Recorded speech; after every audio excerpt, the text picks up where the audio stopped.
Wow, thank you very much. How many were not here with us in the morning? Put up your hand. I think they are recording there. You should be able to get that. Amen.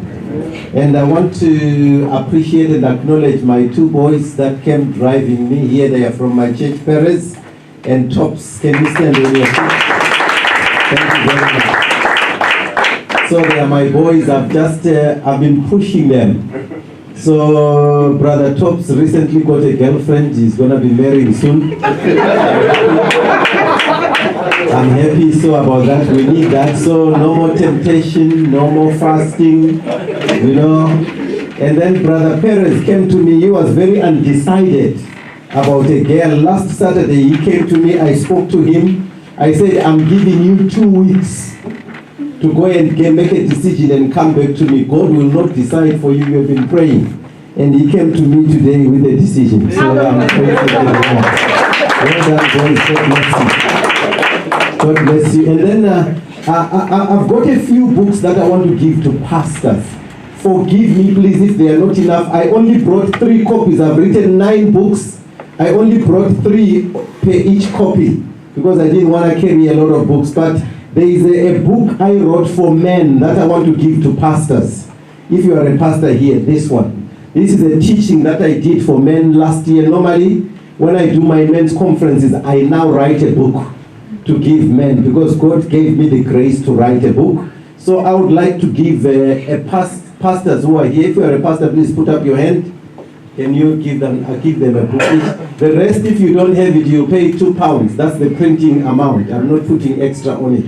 If there is a pastor, please put up your hand. There is a pastor here. Give it to him to read. It's about men and how men are wired. Right? How many are left? All right. The rest, if you wanted, you pay £2 for printing it. Praise the Lord. I'm not charging anything. If you want one, you will do that. Praise the Lord. So that I can print some more and give more pastors for free. Praise the Lord. And then the others, will talk about them later. The reason why I'm not talking about them, they are few. It's only 3 per title. So we want to carry on our title is gone. Praise the Lord. I wanted to look at the total man. So we need men who know what they are doing. And the challenge we have in our community today is we are having women who are better taught, who are better trained than men. And now the problem is having an untaught man marrying a taught woman. And the untaught man is supposed to be the head of the house. The untaught man is supposed to be more powerful. So it brings problems for women. That's why we are coming back to say we want to have mentoring programs where we teach men what it is to be a man. And then you'll find out when we do that, the women will be happier and they will do better in the home. So that's the biggest challenge. We have a gap in our men because no one teaches them. So the essence of this thing is to look at that. So now in this session, I want to look at the wounds of a man. I worry about my accent because sometimes you don't hear what I'm trying to say because of my accent. That's why I try to emphasize the wounds of a man. A lot of men are wounded. And when you are wounded in one leg, you will find that you put pressure on the other leg to carry you through. You have what we call a limp. And because of a limp, you exert undue pressure to the other leg. So when a man is wounded in a marriage, there is a lot of pressure that is exerted onto the woman because he must bear the weight of that person. But the problem that we have is a lot of men don't realize they are wounded. We now know they are wounded because of their behavior and the ways they do things. That's where you tell there is a wound in that heart. So I think I've got 3 more sessions that I planned for where we will talk about the wounds of a man. And then one of the wounds is called the overly bonded with mother wound. Especially where a man is too close to his mother, that it ends up affecting him and end up affecting his wife. Any wife here who is married to a man who is close to the mother, You know, your mother-in-law is a net like a mosquito on your face all the time. You know, hey, don't put up your hand. You know? So we want to address that. If there is a man who can shake his mother, what can you do to shake your mother but still love her? And then the other one is called the all-alone wound. So those are the wounds I will want to address. But now we are tracing the brokenness, because we want a total man who is not broken. I'll bring that one later, my brother. I'll ask you, well, give him a hand. He drew that diagram for me, please. God bless you. I'll ask you to bring that, keep it down for now. I think it will be after this session. So we want to trace the brokenness on the wounds of a man. We say everyone has a challenge. Everyone has problems. Can you remove that from the screen, sir? Yeah, thank you. It will come. Everyone has challenges. You are not the only one. You are not special. But what we say is, don't give excuses to yourself, because there is no excuse for you to remain disempowered. There is no excuse for you to remain wounded. That's why we have a men's conference to help you look back and spot those wounds and begin to deal with them. You know, in the home, when boys grow up at home, they want to connect with their fathers. And when they fail to connect with their fathers, demons of one form or another often fill that void. That's the nature of a boy. He needs dad. That's why when they saw Jesus every time, they never said, "Is this not Mary's son?" What did they say? "Is this not the carpenter's son? Is this not the carpenter's son?" But Joseph died before Mary. So there is a connection between a son and a father. And when that gap is there, some demons of some kind affect the boys and it wounds them. That wound is what is called the absent father wound. It's an absent father wound. So it causes problems, especially with boys. I work in the prisons in Bristol, and most of the boys, young people who are in the prison are boys who did not have fathers. And a lot of them were removed from their families and they were put in the social services. Now they are in jail. So when the father is not there, there are certain demons that is not good that affect the boy. So if that is not sorted out, substitutes take over, like drugs, gangs, sex, pornography. Different things come in and fill the void, but then they fill it wrongly. And when those things come in, there is more wounding. And guess what? You don't want is a wounded boy to come and ask for your daughter in marriage, because you know you are taking over those problems. And most homes that are breaking is a result of the failure to heal these wounds. So now a lot of men have yet to reconcile their past or close some unfinished business that still troubles them. And that unfinished business in your heart that was never sorted out are part of what we call wounds. Sometimes you are angry with your father. You are disappointed with your father. I was in a family last week. The father hung himself in Bristol. I could see the confusion in the children. They could not understand why the father would kill himself. 2 weeks before, a girl killed herself in the University of Bristol. 2 days ago, another girl killed herself in the University of Bristol. Now 8 students have hung themselves in the University of Bristol. So we are going to talk to the mayor. Actually, my wife was talking to the mayor today to say, what do we do? Do we need to introduce chaplaincy in universities? But when fathers do all those things, it wounds the children. When a father leaves his wife and children and goes away, the children remain wounded because they don't understand, why did dad leave us? When a father is beating up the wife and she's screaming in the bedroom, there is commotion, the children may not ask, but they get wounded. So we are actually reproducing wounded offspring. Like begets like. And that's the trouble that we have. So we want to begin to trace this unfinished business and this woundedness to see how we can deal with it. And the problem with men is that some of the men are in denial about their past. They don't want to look back into their past to find out, why am I angry? Have you seen some angry men? You know, some people are so angry.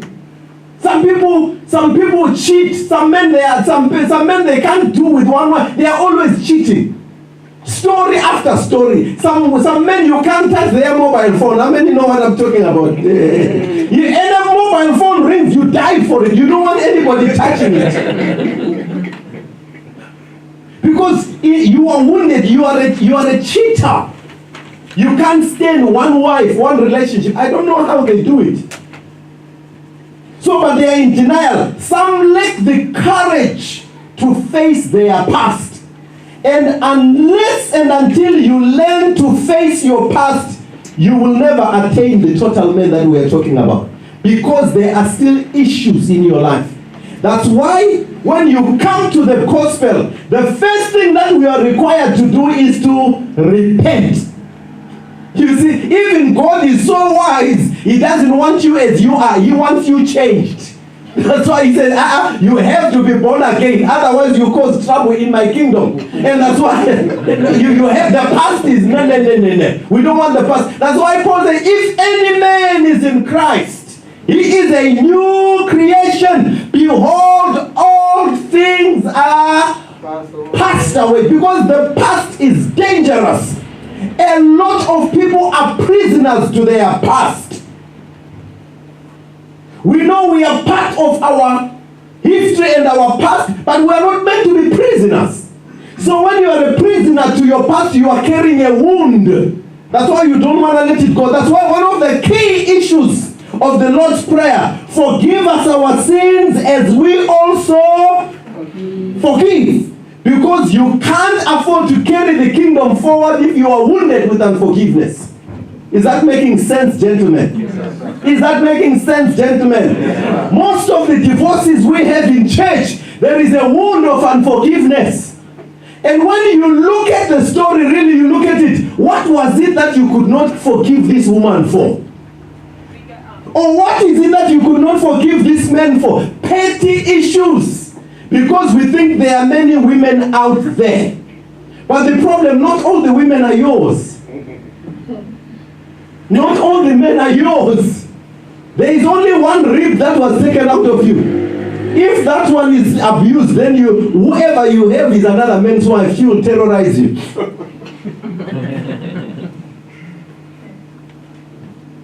So we've got to get this. Some grown men still want mom's approval or dad's approval. You are a grown-up man, you still want mama's approval. Your father's approval. It means you are wounded, you have no confidence, you have not been developed to be a man. And that kills the woman that you married.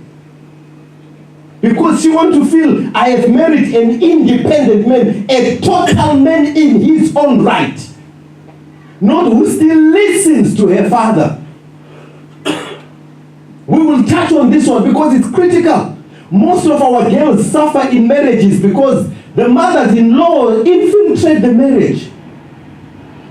I had to teach my mother. I said, you and my wife are equal.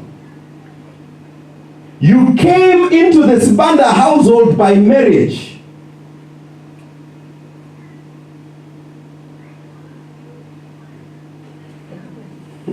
Go quiet. You know this man is tough. You are equal. You came to the Sibandas by marriage. My father married you. He gave you room to be the wife. I married her, give her room also to be the wife.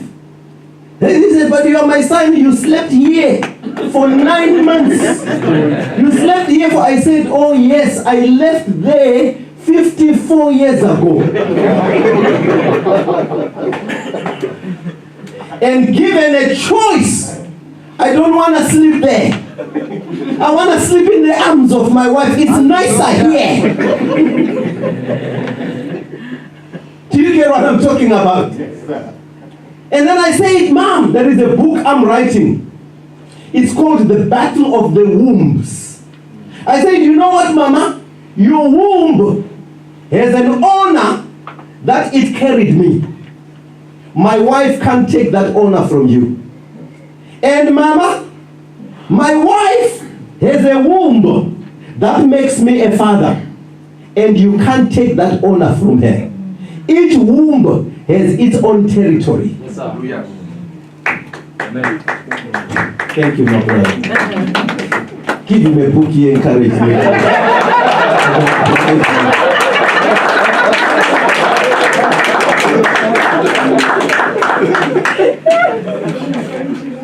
Now, if you want the book, it's now £3.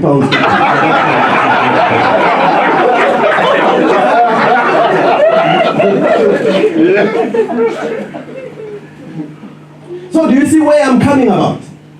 Because that's why the Bible says, therefore a man shall leave his father and his mother. We are coming to that. But you see, a lot of men, because they can't face these challenges, they are still yearning for mama's approval, my daddy's approval. They can't make a choice without mom or dad. That kills your wife. It shows your king is weak.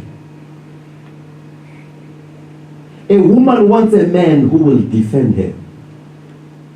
You know, my wife loves me. Ask these boys, isn't mom crazy about me? And she told me, given another chance to marry another man, she will marry me again. I thought, wow, that's powerful. Because I decided, I learned, because I'm a total man pastor, I decided I will be so good to this woman. When I die, she will fail to replace me. Because I don't want another cow fella just coming into my house. I worked so much, so hard, and somebody just comes to inherit my wife and all that I've done. I worked on her. So the only solution, I will be so good that even when I die, she will remember me and fail to marry. Isn't that a good challenge? It's only a total man who goes through that. If you are not a total man, at the funeral, before you are buried, when they are singing to view, the wife is eyeing for the next one. Who can I use to replace? Then you know you have not done well. You are replaced on your funeral day. Didn't this woman do it? Was it Nabal's wife? The fool. The day he died, David came and said, I've come to marry you. The woman left everything and went with David. So what I'm saying is scriptural. We want a total man. Not to say we want to be jealous on that, but we just want to do good so that it's not easy to replace us. Create those memories that carry you through. We don't have that strength forever. You know what carries us in times of difficulty in our marriages are good memories that we create. So if you're always fighting and choking each other, you have nothing to carry you in times of adversity. Especially you men, you are at risk. Very much at risk. Because your penis can get tired of rising up. Once it doesn't rise up, you have no sex. That's your danger. Do you know that sometimes that thing can refuse to rise? It's not in your power to raise it. And when it doesn't rise, you have no sex. Some more. So while it rises, do as much sex as you can. It's not in your power. But many of us, we are busy abusing this man, kicking her, beating this woman, doing that. You think, hey, one day, my boy. The Bible says time is in whose hands? God's hands. God's hands. I have learned to use. My brothers, I use every opportunity. I tell my wife I'm ever ready. I don't sleep dressed. I sleep ready. When she turns around and says, are you ready for me? What, are you ready? I sleep naked. Ask my wife, she will tell you. It's not an issue. Because I've realized I don't know when we will be together. I don't know when the Lord will take it. So as long as I have it, I utilize every moment, every second. I have no time for nonsense. That's a good one. The day she gets into the grave, I want to say, I have fought a good fight. I have finished my race. You know, you don't want to die with a grief in her to say, "Yeesh, I didn't do as much as I needed." A total man does what they can now, one day at a time. That's why Jesus Christ says, tomorrow's troubles are enough. For itself. So you must learn to lift the cover of your life and face your past so that you can craft a better future as a total man. And that's what we need to teach our men. Until a man confronts his past and seriously deals with the things and pain that reside there, he can never be a total man or a whole man. He can never be complete. He can never be complete. I remember one of my pains, I was rejected by a girl when I was still in school. It hit my ego hard. It made me painful. I had to face it with my wife one day to say, you know, I was wounded. I was so proud, I thought this girl would go, but she said no. My wife said it's good, she said no, otherwise I would have missed you. But we've got to learn to face that. And now to always blame the past is not manhood. Is not being a total man. Because you can change the future. You can change the future. If you are always blaming the past, you are still a boy. It's boyhood. And you are living in the past. What did Paul say? When I was a child, I spoke as a child. I thought as a child. I behaved as a child. But when I became a man, do you see? There is a time Paul attained that. He says, I put away childish things. So there are some men who are still childish in how they do things. And if you want to enjoy life, you better grow up. That's what we call for in men's ministry. We still have men who are sulking at their wives. I'm thinking, oh my good Lord, you have got a lot of time to waste. I remember my wife once messed up our investment. Investment of about 10,000 pounds. She was going home and then I gave her money to go and sort out our insurance policy. Her mom had died.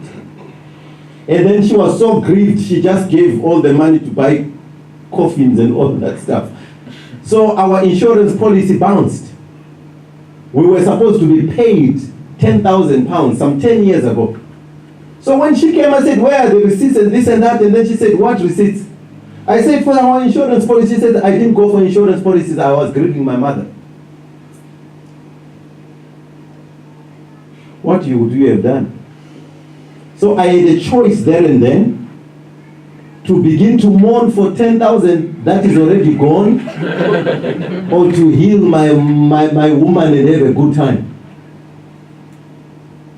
I chose to let go of the 10,000 and love my wife, and said she was grieving. And you know what happened last week?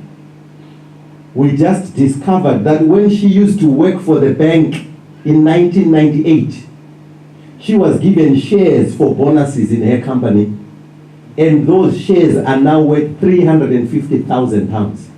Hey, that's good. So we are going in July to cash them. Imagine if I had been childish over the 10,000 pounds. Do you hear where I'm going, gentlemen?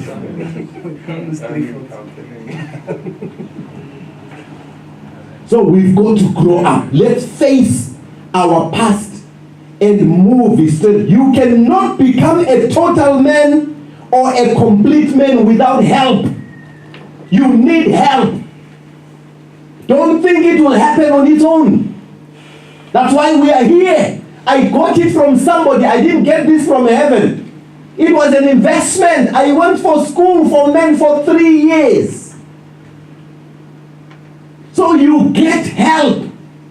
And as men, we must learn to cry for help. There is no such a thing as a self-made man. It will never happen. Even the devil is not self-made. Initially, he was created. And obviously, thereafter, things came up. There is no self-made man.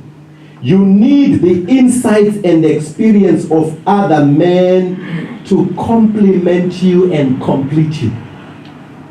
So when we are talking about a total man, we need other people to help us. Proverbs 27:17, iron sharpens iron. One man needs others to help him. Self-made success is possible, but it can have holes or loopholes inside. So let's be careful. We are products of our past, but that does not make us prisoners of that past. If any man is in Christ, he is a new creation. That's what Paul tells us. We must learn to get rid of the rubbish in us and build on the good. Every man has a measure of good inside us. So let's learn to look in the good. Romans 12:3. The Bible says all of us have been given a measure of faith. So concentrate on that good. All of us, my wife, I love my wife, that girl. I really love her. One day, one woman was frustrated by her husband. We were in a group. And then she says, oh, these men are dogs. My wife said, my husband is not a dog. I was so pleased. But why would she say all men are dogs? She has been hurt. It means this man has got some wounds that make him behave like a dog. So we need to learn. So I will be talking about 3 critical issues for totality. That's what I'm coming through with them one. And the first one is addressing the finished business of your past. Dealing with those wounds. You've got to address them and face them. If you don't, you will never be complete. That thing will always give you a limp. So what am I saying? We must heal the wounds. Let me define a wound. A wound is any unresolved issue where a lack of closure adversely impacts and shapes the direction and dynamics of a man's life. I will repeat that again. A wound is any unresolved matter or issue where the lack of closure adversely impacts and shapes the direction and dynamics of a man's life. I had a guy in the church. He was always quiet, always. In my heart, I could feel there is something wrong, but I could not place my finger on it. And you could see that he was not free. One day I went to him. I asked him. He said no. And one time over the microphone, I called him. I said, brother so and so, I watch you all the time. In my heart, I can feel there is something, but I don't know what it is. What's wrong? How many know that men have good answers? He says, nothing wrong, Pastor. Nothing. Until one day, the Lord nailed him. He gave me a call. Pastor, can I see you? I said, okay, come and see me. And then he came to my office crying. I said, what's the matter? He says, I've got a problem. I said, what's the problem? I married this woman when I was in Nigeria. And I promised to bring her here. I applied twice. Home Office said no. And I just left her. And it's 10 years since I spoke to her. I said, you are an evil man. I said, you are a wicked man.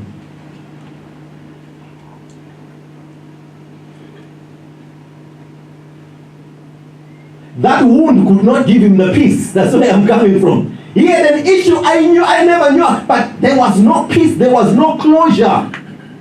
I told him, you've got to go and apologize to that family, go to and apologize to that pastor, you have got to go and do this to that woman, you have to go there. If you don't want her, go there and divorce her properly. Because she's still waiting. Go and close that subject. Because as long as it's not closed, that wound is gushing blood and it's screaming at you. and you are going nowhere, no matter how many tithes you give, how many offerings you give, how much you fast, God is not mocked. He has already said, whenever there is an issue between you and your brother, don't even put your offering here. Put it down and go back and fix your business. Unresolved issues are wounds that will never allow you to go forward. You will never attain that totality. Never. So we've got to learn to go back and fix them. That's why I encourage the guys, go back and sort out things. Apologize. We are good at abandoning children. They want a father too. They want a father too. You can't get rid of them. You have to look after them. They will see it. Otherwise, every night they are crying. In school, when parents are visiting and then you are not there, they are yearning before God. It won't bring a blessing. It's a wound that you must deal with. And this is not like John 3:16, for God so loved the world that you get, go to your son that you abandoned 10 years ago. That's the gospel. That's the gospel. And that's what makes you a total man.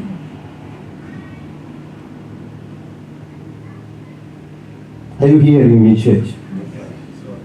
Heal the wounds.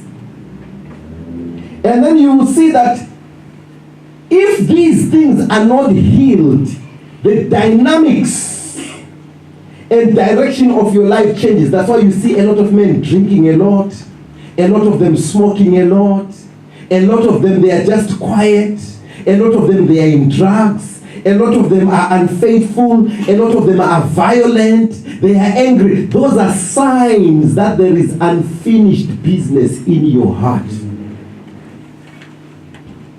You've got to deal with it. Until you do that, you will never be a total man. It will never happen. So let's look at the 5 critical wounds that rob us of our wholeness or our totality. Number 1, the absent father wound. I'll just touch it out quickly. I won't talk about this one. The father is not there altogether, or you could have been there but uninvolved. Have you seen those fathers? You are there but you are distant. Everything the wife must answer. Everything the wife must prepare. You are distant.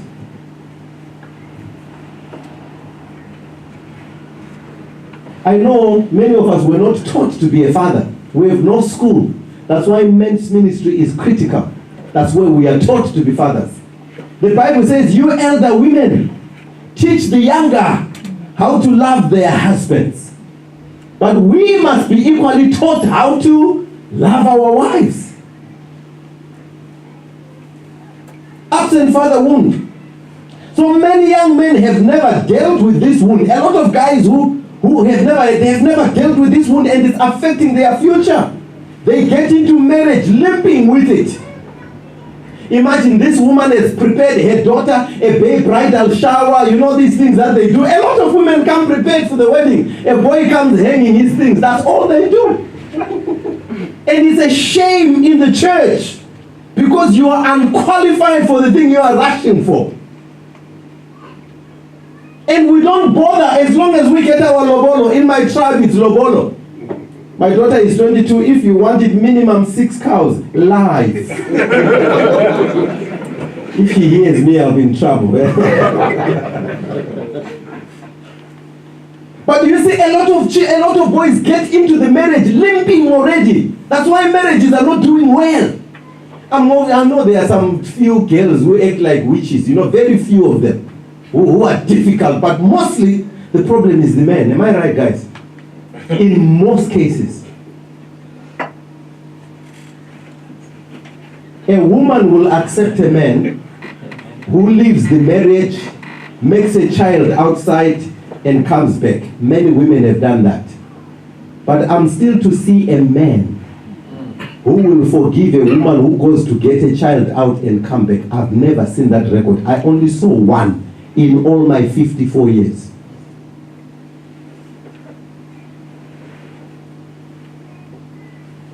And these are the men who are to be the Christ in the home. What kind of a Jesus is it who avoids his cross? What kind of a Jesus is it who fails to die for the sins of his wife? This is a big subject matter. This is a big subject matter. I had to face that story one day to say, if my wife were to commit adultery today and come to me and say, Pastor Osi, I'm sorry I fell, will I be ready to forgive? I know many women have forgiven men. That's where we are going. Because let me tell you, gentlemen, a woman has feelings just like you. A woman is tempted just like you. A woman has dreams just like you.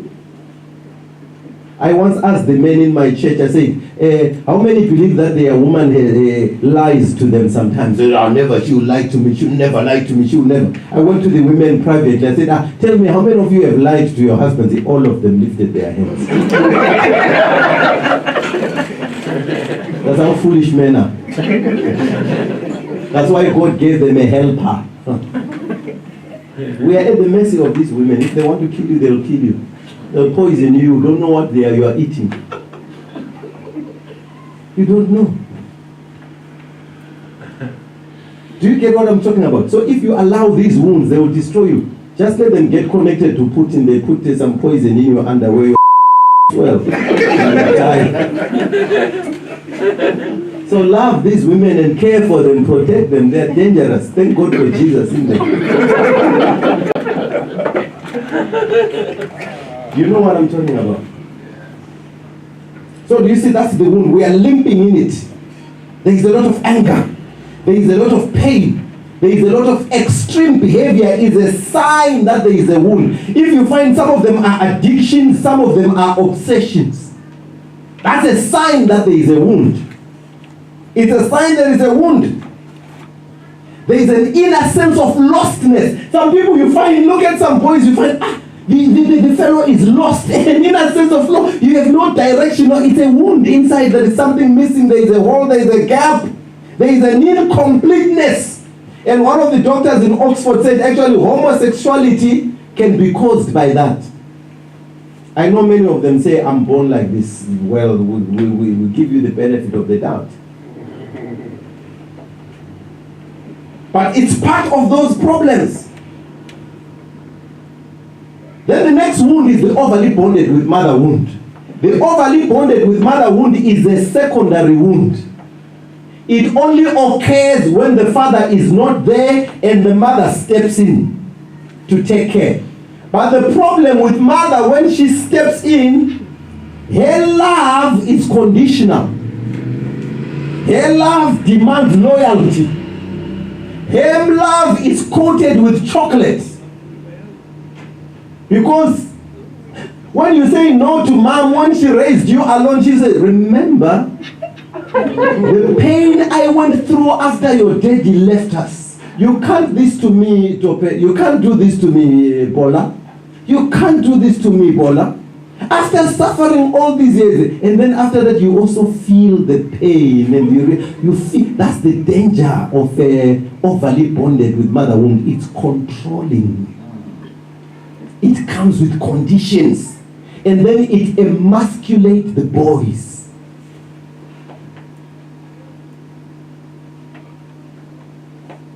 So it happens when mother cared for you too much. Mother invested too strongly in you. That's where they're all alone with Baba. We're coming to touch that now when I finish this thing. Then the next wound is the all alone wound. I want to talk about that one as well. You are not connected to other men. That was the wound that almost destroyed David.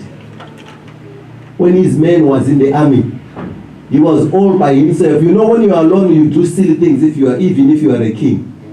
Walking on top of a roof.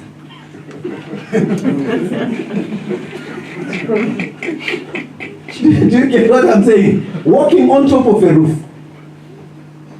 The all alone wound is dangerous because even your thoughts can't be checked by anybody. You are alone. You are a god on yourself.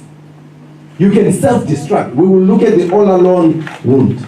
Then the other wound that we have, I won't touch about it, but maybe I'll prepare something to send you. The lack of manhood vision.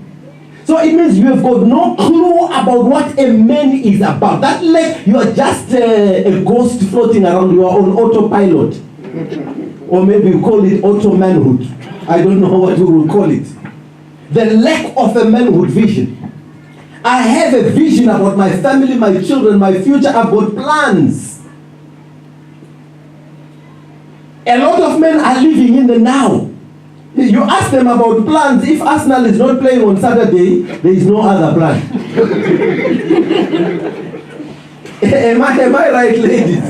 Most of the plans is the women who plan. Oh, we need to visit your mother. We haven't seen her for a long time. Oh, the children need trainers now. Tomorrow is Parents' Day in school. There is no clue where you find a man. Very few have diaries where actually they know what's happening in future.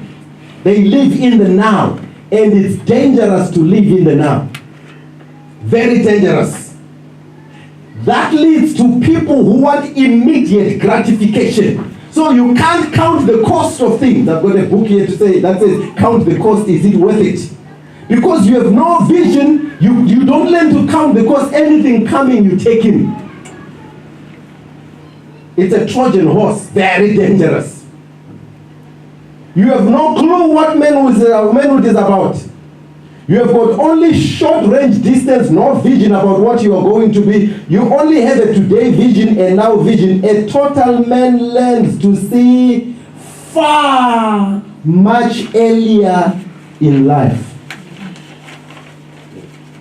A total man learns to see far, much earlier in life. Even 2 Peter 19 tells us, he says, if you are like this, you are short-sighted and you are blind. 2 Peter 1:9. Then we have the heart wound. That's the final one we'll talk about, but I don't think I'll touch on that one. And we all have a heart wound.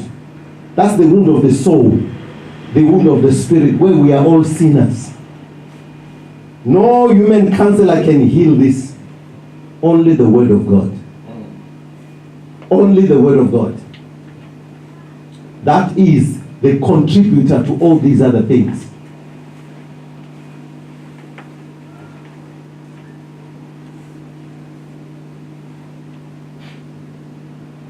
And then the other thing that we'll talk about, which I won't touch now, is establishing a clear and a compelling manhood vision. I had a vision to have written 10 books by the time I turned 50. And then another 10 books by the time I turned 60. Another 10 books. That is my focus. I'm on course. I've written the books. I'm turning 60 in the next 6 years. And by then I'll be having 20 books that I've laid down. I've got a vision for my children, this and that. I've got a vision for the I've got plans. Even if you lend $1 million, 10 million pounds on my lap now, I know what to do. That's a vision and planning in future. So we need to learn to establish that. And then the last one, you need to learn to create a high impact, workable plan for your life. A lot of men don't have plans. How many have done care work before? A care plan. All those things are necessary. If you've been school teachers before, you have to plan the lesson before you teach it. So we have not been trained to do that about our life, but we plan everything else and not plan our life. Yet our life is so important. So those are the things that I wanted to bring in. And now I want to tackle the mother wound. And before I do that, I'll ask if there is a question, because I must link this one in. Can I carry on with the mother wound, Pastor? Let me carry on. Let me get my notes so that I come up with it properly. I think it's this one. Right. I will show you from Scripture that Mary, the mother of Jesus, had this wound. I know many holy people here will begin to bind me. But Mary was human.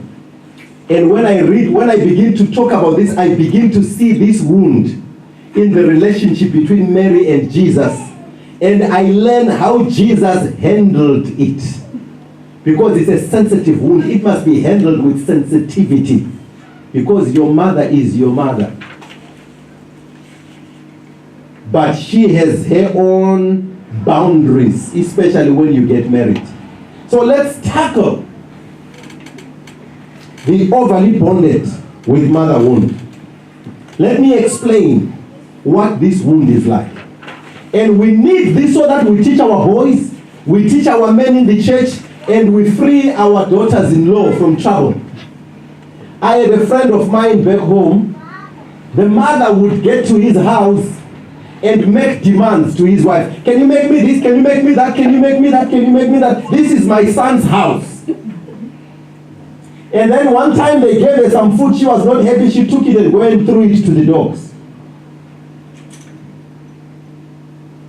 And that was a woman who was going to church. And the son could not correct his mother. The mother at one point slapped the daughter-in-law. In the daughter-in-law's house, the mother went in. The son could not do anything. He said, "It's my mother." What would you have done, sir? I would have taken my mother to one side, sir, and let you gently correct her with respect. What would you have done, sir? Send her back to Abuja.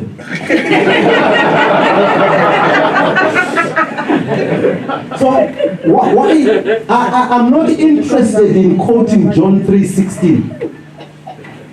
I want real issues that affect men that are breaking homes. That's what we need to fix here. We have a deaconess who raised her son alone back home.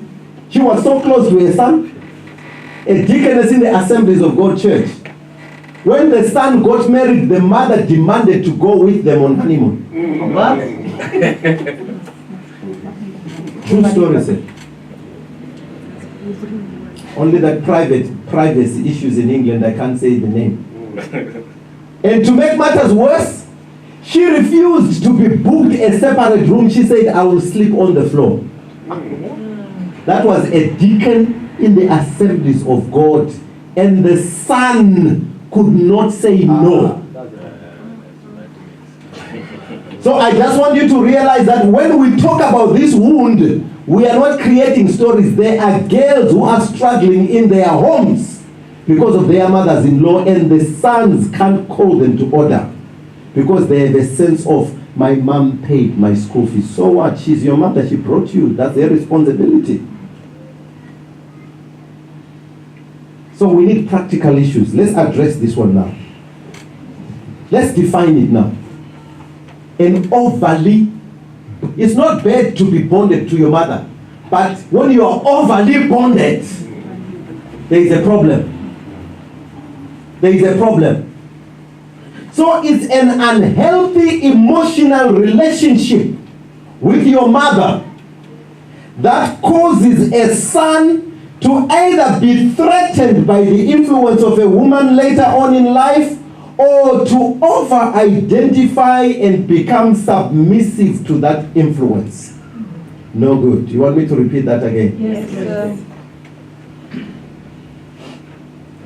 It's an unhealthy emotional relationship with mother that causes a son to either be threatened by the influence of women later on in life, or to over-identify and become submissive to that influence. That's why some guys who sleep too much with mom, when they want to marry a girl, they want to marry a girl who is like their mother. And when they marry a girl who is like their mother, one day when they are frustrated, they say, "I wanted a woman, I didn't want a mother." That's a wound and the confusion that it creates. You wanted a girl like your mother. But then now, because this girl did not raise you up, you have no loyalty to her. When she frustrates you, you beat her up. But you could not do that to the mother because you were submissive to her. But when it comes to this girl, you will kick her up, you will shout at her, you vent your anger on her. Actually, you are not venting your anger on her. You are actually doing it on your mother, but you do not have the balls to correct her.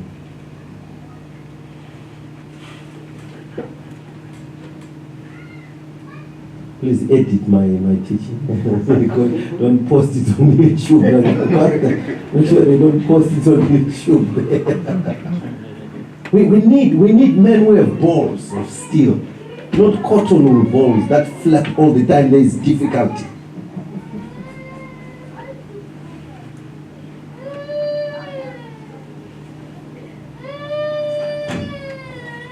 I don't want to deal with cowards in the church. That's why the church is suffering. You will edit it later, that's fine. So let's carry on. You will sort it out later. Because we want to be, but we must talk. So do you see that? So the mother factor, let me just talk about, mother has got a very powerful influence on sons. Other than father, the influence of a mother is deep. It goes deep into the man's psyche. Very deep. We must learn to manage it. Mother goes deep. So a healthy relationship with mother requires significant breaks. This is where it comes. A healthy relationship with mother requires significant breaks. Can you put my diagram out there, please? I want to help the guys how to deal with this. Because if you fail, you will never be a total man. Number one, there are 4 breaks that you need with your mother. The first one is that break which we call the physical bondedness. That's when you get born. If your father is there, they give him a pair of scissors. And what do? They cut the umbilical cord. That's the break with mom. That's the physical. When you are born, you are joined to your mother with the umbilical cord.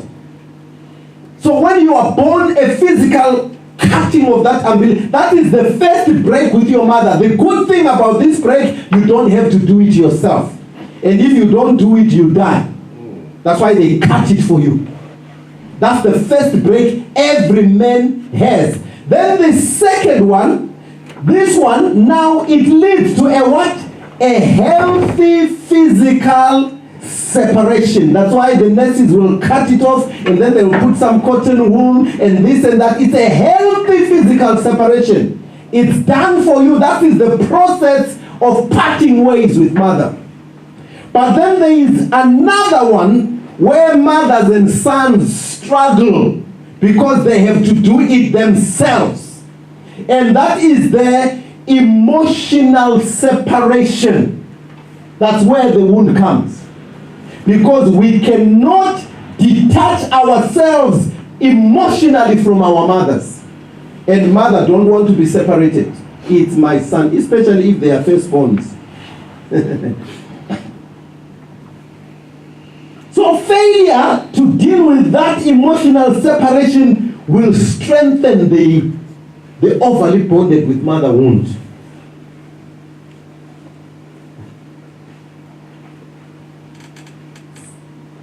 Hallelujah. Amen. Hallelujah. Amen. Mothers and sons must work on this. A successful break from emotional bond transitions you from being a mama's boy into an independent man, a total man. Very important and necessary. A total man loves mom, but is independent. A wife wants an independent man who loves and honors his mother.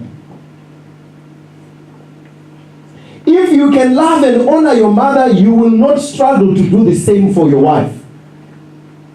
That's what a woman is waiting for.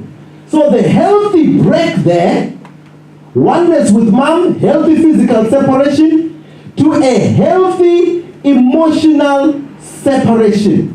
And only after you do that healthy emotional separation are you able to be joined again in oneness with a woman in relationship as your wife. Genesis 2:24. That's why the Bible says, therefore a man shall leave his father and his mother, and he shall be joined to his wife. You will never join to your wife effectively as long as you are still joined to another woman emotionally who is your mother. And that's a wound, because a lot of boys feel, oh, I dishonor my mother. I know that's not dishonor. Actually, it's disobeying the Bible, because it says you must leave her. It doesn't. I didn't say you don't care for her. I didn't say you don't honor. You do, but she's got to be understand that there is another queen in your house. And that's your wife. You are the one who makes your wife the queen. But wounded boys prefer to listen to mama more than their wives. Mama had a time with your father. She enjoyed with your father. So she must leave this little girl to enjoy with her son too. That's why the initial couple did not have this wound. They did not have this wound because God knew it was going to be a problem. They were only connected to God, who was happy to release them. Are you happy with that? We have to learn. Because if you don't break away from that wound, you will never be a total man. Relationally with your wife, you will always struggle. I want to talk about the characteristics of this wound. You know, an absent father wound, you know there are different types of wound. How many have ever been cut by a piece of paper? Sometimes we've got a paper that cut you. How many have felt that before? You know, overly bonded with mother wound is like that cut with a piece of, with paper. It's very tiny, but it's so.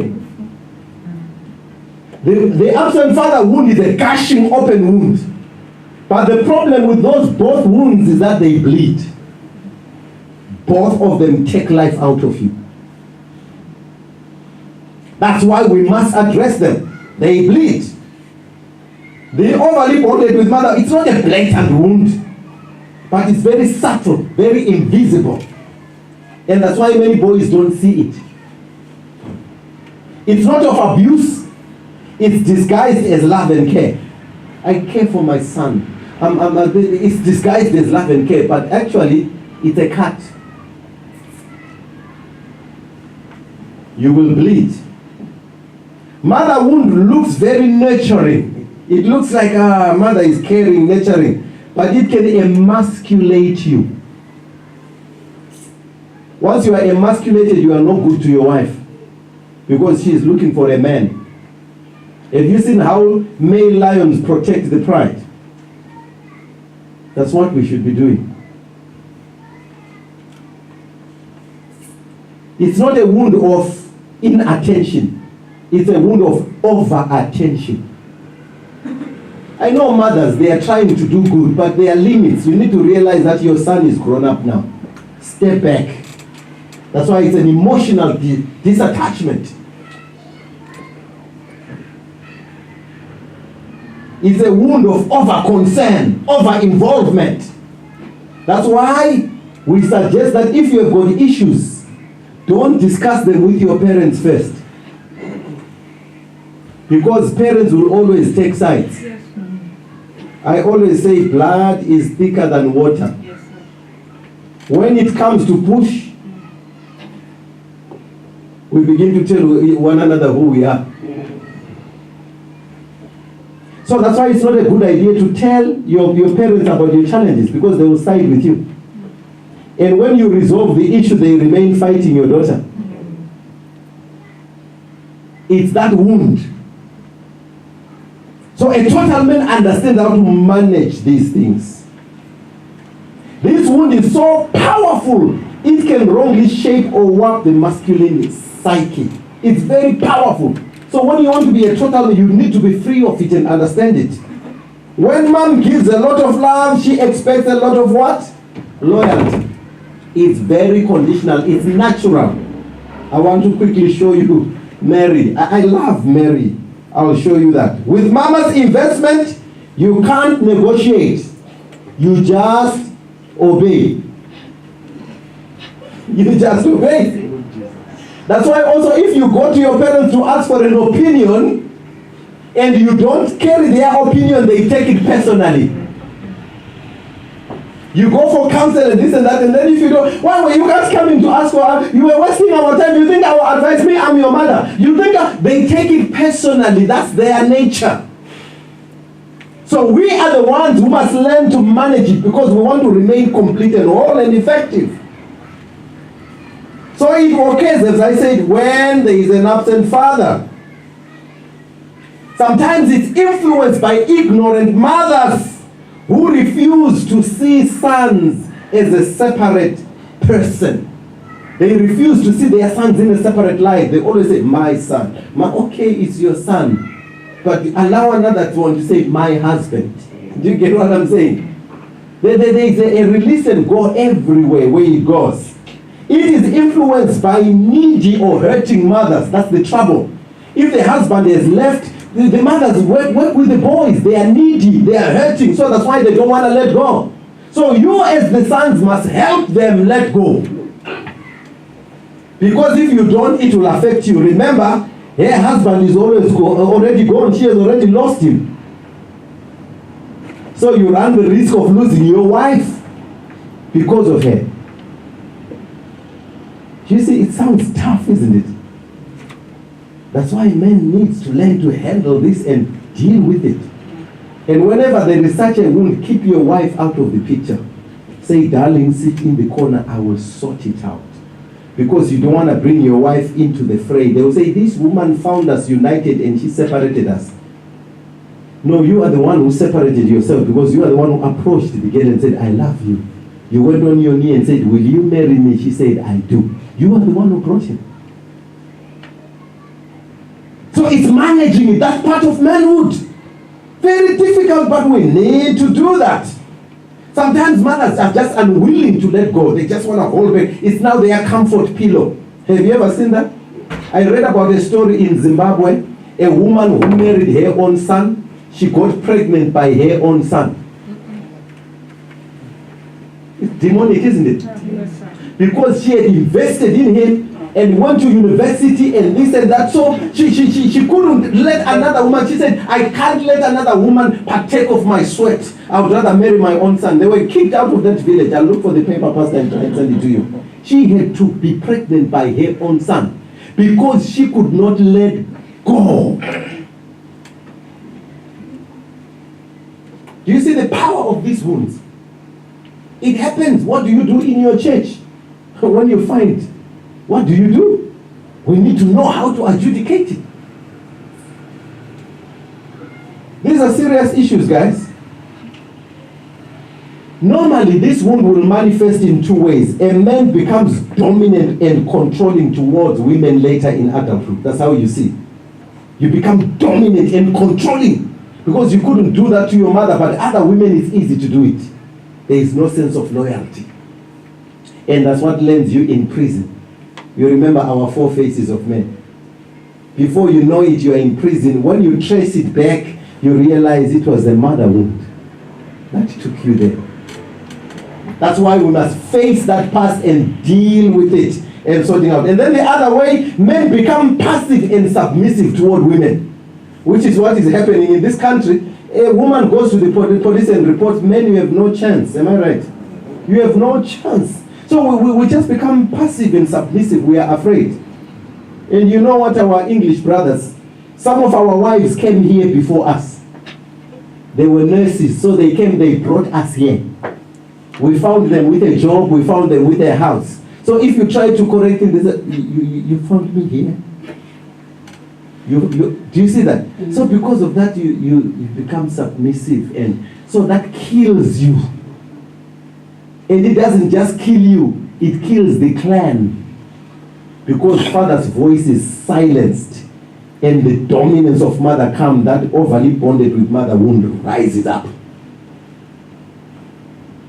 So there are many contributing factors to why men are incomplete and not whole. Because a lot of them now live in fear. That's why our relationships must be managed properly so that we handle this well. Otherwise it will affect our children. You hear the woman say, I don't want you to see your father. They take their battles in there. So we've got to learn to address this thing.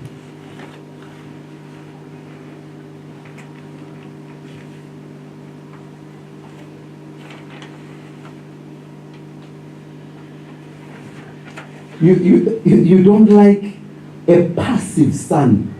Back home we say he ate something. Do you have that in Nigeria? If a man is so passive in the home, he can't rise up. We feel he ate something. The wife put something in there to silence him. They cooked a lizard for him.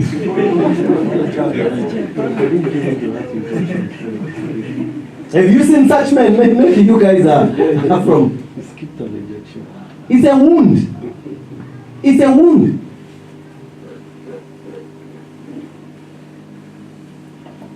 It's a wound, and because they are dominant, that's why you have the soft male, the ones I talk about, the tough man in the body, but the voice, no, I'm fine. That's what we call the soft male. You are tough outside, but inside in your soul, you are soft. You have been terrorized and brutalized by your mother. It takes away your confidence. So we have a lot of work, guys, and these pastors, they come to church. And these wounds are not clear, they are not evident. They only come after you marry them. They go, oh, day of joy. The brother, when you are dancing, no problem. But when you are in the house now, the soft male comes up. When there is no money for rent, you are crying. You can't make a plan. When there is a problem, the woman now is the one doing. So in my house, I say the door is answered by me. Even if I'm upstairs, my wife knows. When there is a knock on the door, I open the door. That's the rule I put in my house. Because I don't want some stranger who is starved of sex coming to smile before my wife on the door. I sound crazy, but you know what? I've seen these things. You see a postman dating an MP's wife, because the MP is always busy. Always busy, and then the postman is going, hello, sweetheart. The husband last called you sweetheart 16 years ago. And, you get a shock of being called sweetheart. You don't even see a postman, you hear the sweetheart. These wounds are very dangerous. They are very, very dangerous. You see, these big women in Nigeria end up being dated by the driver. Because the husband is too busy. In his wounds, he's just disappearing in books and this and that. In the end, the driver takes a gap. If he's a starving driver, he realizes this is a powerful woman, rich woman. Oh, madam, what I must do? Oh, your shoes, madam, you polish your. Oh, madam, can I help you in the car? And then, in the end, the woman feels like an angel. Before she's knowing, she's sleeping with the driver. It's the wounds. It's the wounds. It's the wounds. Same with us pastors. We pray for sisters in the church, but when your wife is sick, you say, I take Panado. But when it's a sister, you're quick. Do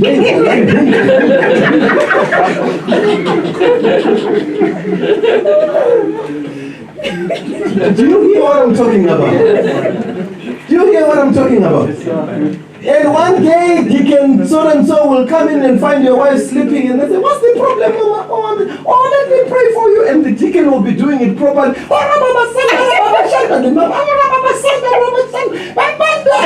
Before you know it, they are shandering on the floor. You won't hear this from the pulpit, but it's happening all the time. And I say to people, Pastor, a lot of these sexual encounters happen to people who are close with one another. They don't happen to strangers. Mama, it's those girls who visit you in your house who have got access to your house. Daddy, Pastor, this and that. It's easier to ask from that one because you know. You can't just go to a girl in the street and say, can you try me, please? Come and try me. You can't do that. But these ones who are always in the home, it's easier. Can you? Your mama is not here. Can you try me? We'll pray afterwards. It's easy to do it with people who are close. That's why we must be careful. These wounds are the ones which expose us to those things. So they become that soft male. They emphasize on feelings, fantasy. Those are the people who get hooked to pornography. Soft male, they fantasize. Because they got no courage to challenge certain things. How many know that making love is a tough job? It's not easy to make love. But when you are still in it, it's good. That's why the Bible says stolen waters are better. But if you are faced with it 24/7, you have to please this. It's a job, my brother. It's a job. But if there is a soft male, they fantasize on pornography. That's why they go to porn. A man has a wife sleeping upstairs, but they go down to watch pornography. You are a soft male, you are wounded. It's a wound. It's a wound. Feminized men, they get attached to an unhealthy thing. You become passive husband who wants to connect to a mother wife. To a mother wife. So this woman is losing the experience of a husband because she's now the mother of the husband and the mother of the children.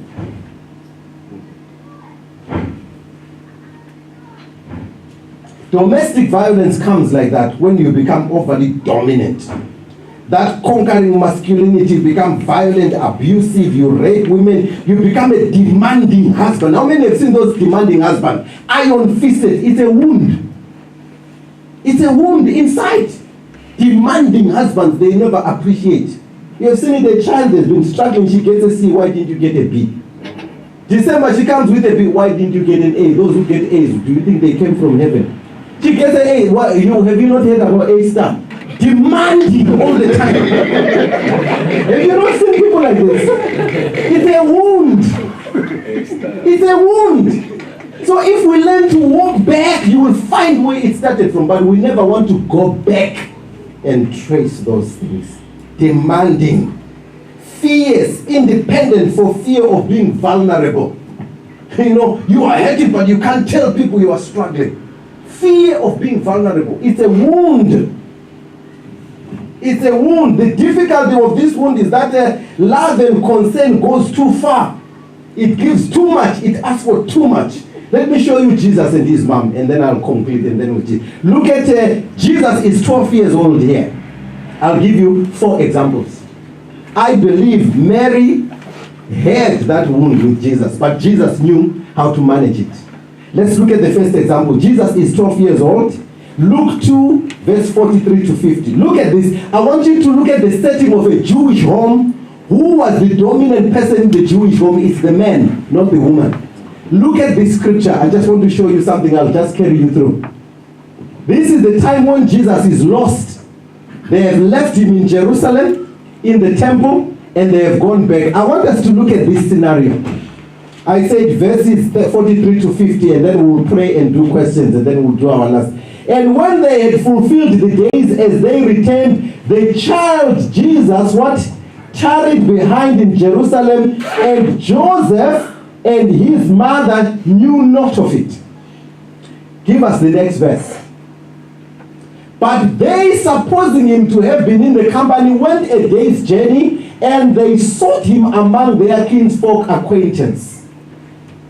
And when they found him not, they returned back again to Jerusalem, seeking him. And it came to pass that after 3 days they found him in the temple. Right, let's pause there. Who should be the first to approach this little boy and put him to honor in a Jewish tradition? Father. In a Jewish tradition, it's the father. Yeah. My boy, what are you doing here? And go for facts, but look at what happens here.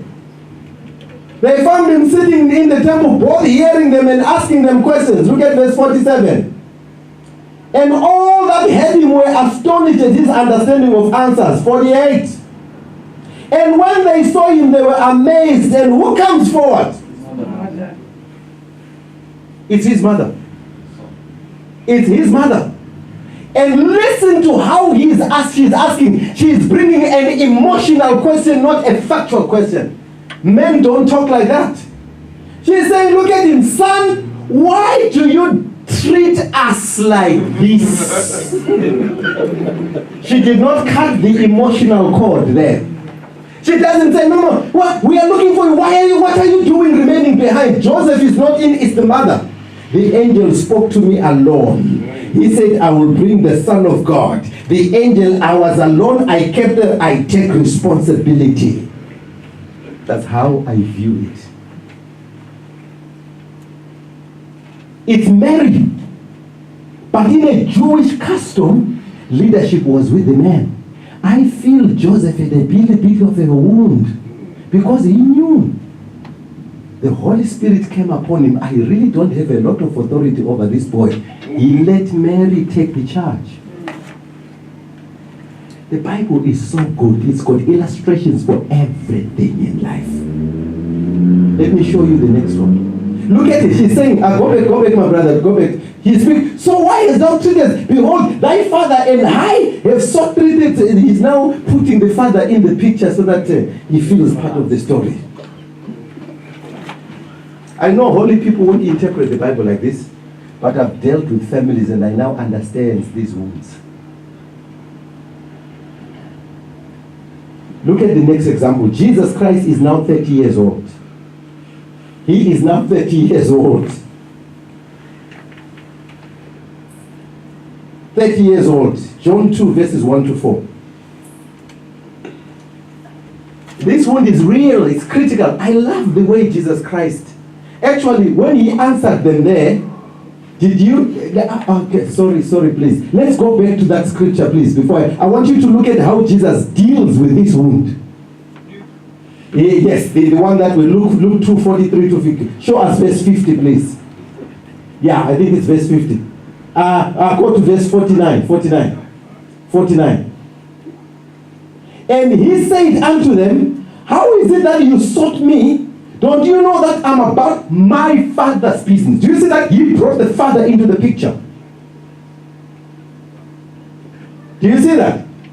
Don't you know I'm about my Father's business? And verse 50 shows us they did not understand this language because Jesus knew how to handle these emotional issues. Look at verse 50.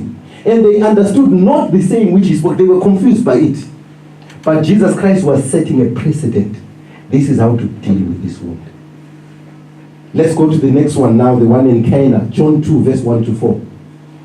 I like using the Bible like this to explain these issues because we will fail. Go to John 2, verse 1 to 4. It's an interesting one. Look at this. It's a wedding. It's not Jesus' wedding. It's not Mary's wedding. They are just guests. It's not a family wedding. I just want you to see this. Mary has nothing to do with this wedding. Jesus has nothing to do with this wedding. But because Mary knows I carry the Son of God who will do miracles and wonders, you don't know what I know. You know, I'm just making it, to support my thought. And the third day there was a marriage in Cana of Galilee, and the mother of Jesus was there. It's not her wedding, she's there. And both Jesus was called and his disciples to the marriage. And when they wanted wine, this is not her daughter getting married. But when they wanted, the mother of Jesus says to him, she is commanding him, giving him an instruction. And then she said, they have no wine. They have no wine. They have no wine. They have no wine.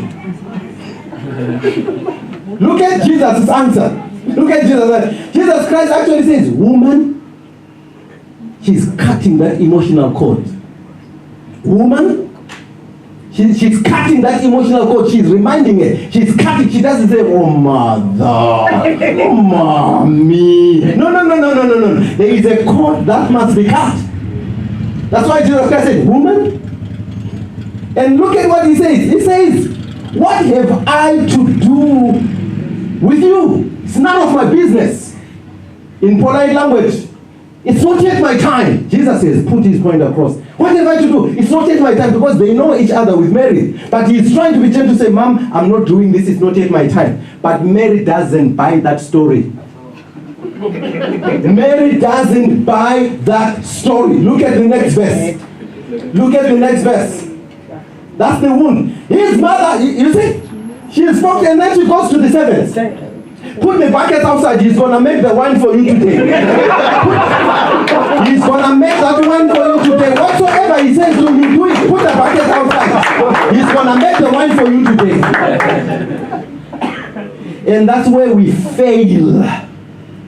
Jesus Christ, actually, I believe, he did this miracle for the sake of his mother and the relationship with his mother. And that's where we fail to die on the cross for those we love when they make mistakes. And we lose our relationship. That is mother. Whatsoever he says, you do it. Look at verse 6 now. And there were 6 water pots after the manner of purifying, containing 5 whatever, verse 7. And Jesus just said to them, okay, fill the water pots. Fill the water pots. There is no much action, fill the water pots. It just goes, draw and drink.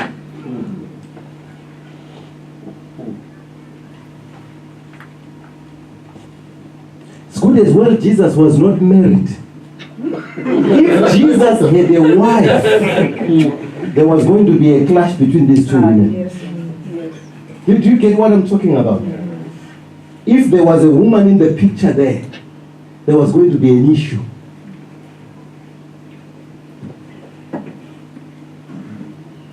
Let me take you, Jesus is 32 years. Matthew 12, 46 to 50. I love Mary. I call her Grandma Mary. She's our grandmother. I'm finishing now. Matthew 12, 46 to 50. Matthew 12, 46 to 50. It's an interesting story again. Listen to this. Listen to this. I want you to, I wanted just to see what I mean by this mother wound and its power. While he yet talked to the people, this was Jesus, behold, his mother and his brethren stood outside.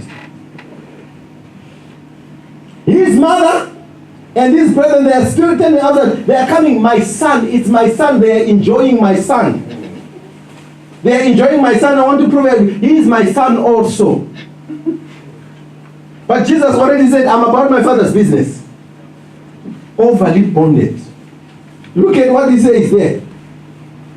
Then one of them said, behold, your mother and your brethren are standing outside. They want to talk to you. Who sent this person? Who do you think sent him inside? Who do you think sent his body to say, go and tell him your mother and your brethren are outside? Who do you think sent him? Mary. Who do you think sent him? Your mother and your father are outside. Who do you think sent him? Mary. But he answered and said unto them, look at that. Who is my mother? Look at this. You see? Because why is Jesus Christ saying, who is my mother? He doesn't. Who is my mother? And who are my brethren? And he stretched forth his hand towards his hand. These are my mother, these are my disciples. Do you see? Cap. He's cutting that emotional link to say, I've been sent to the world, Mary. You were the vehicle, but I wasn't sent to you. I'm sent to the world. So you can't you can't keep me. That's what we've got to learn. You see that?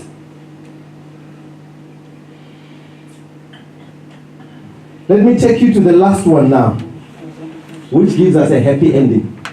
To say, if our mothers learn to release the boys, they will become the fathers, and they will become the grandmothers, and they will arrange for their upkeep. Because if we don't let go of our mothers, we won't fulfill our potential and our calling. If it were to go by Mary, Jesus was not hanging on that cross. And you and I would not be here today. That's why we say mothers must get out of the way for us to do what God called us to do. That wound affects us in marriages. Look at the last one here. While Mary thought she was losing, John 19, verse 25 to 27. Listen how the story ends now. So when God says the man shall leave his mother and father, you are not losing me.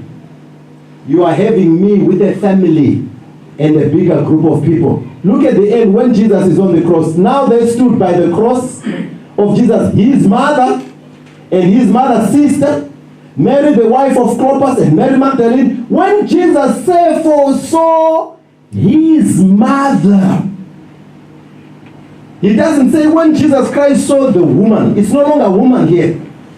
Because the relationship is now balanced. She has released me to do what I need to do. So when he saw this mother, the disciple standing by, whom he loved, he said unto his mother, Woman, behold your son. In other words, I am going, but I am leaving John, one of the people that I was with the other day when you wanted to call me out. When I say these are my brothers, these are my sisters, he's now saying this is the very one. Now I'm going, he will look after you. That's why it says from that day on, Mary went to live in John's house because Jesus the son organized for his mother. The mother did not lose Jesus. But when our mothers allow us to do what we are called to do, we take care of them much better. That's why we must learn to manage these wounds. And now when Jesus finished that, he was a total man. That's why the Bible says now he was given a name that is above every name. That at the name of Jesus, every knee should bow and every tongue confess that Jesus is Lord to the glory of God the Father, total man. Clap hands to the Lord.